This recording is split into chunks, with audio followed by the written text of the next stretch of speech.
Chandragiri DSP Sarath Raj Kumar we are కు బదిలీ చేశారు. పద్మావతి మహిళా యూనివర్సిటీలోని కౌంటింగ్ స్ట్రాంగ్ రూమ్ కు చివరెడ్డి మనిషిని డీఎస్పీ శరత్ రాజ్ కుమార్ బైక్ పై తీసుకువెళ్లారు.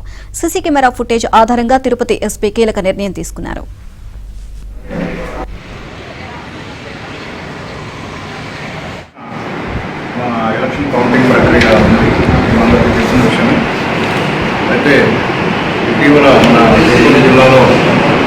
ఎలక్షన్ సందర్భంగా కోల్డ్ డే కానివ్వండి, ఆఫ్టర్ కోల్డ్ డే కానివ్వండి, కొన్ని అవాంఛనీయ సంఘటనలు చోటు చేసుకోవడం జరిగింది. దానివల్ల కొంత శాంతి భద్రతలు కూడా విధానం జరిగింది. ఇంకా అక్కడ ఉన్నట్టుగా మన వస్తూ ఉన్నాయి.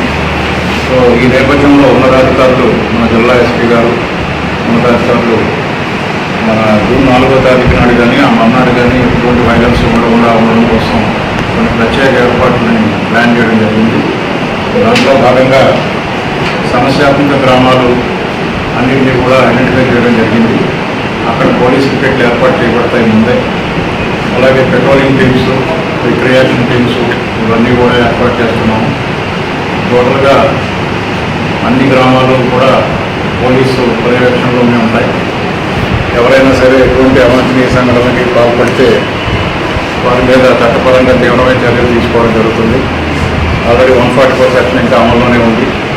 కాబట్టి ప్రజలందరూ కూడా సంయమనం పాటించి ఎటువంటి ఉద్రిక్తతలకి లోను కాకూడదనేది పోలీసు వారి విజ్ఞప్తి. అలాగే కౌంటింగ్ జరిగిన తర్వాత రిజల్ట్స్ వచ్చినా కూడా ఎటువంటి విజయోత్సవ ర్యాలీలు కానీ, క్వశ్చన్స్ కానీ, సభలు కానీ, సమావేశాలు కానీ ఇటువంటివి కూడా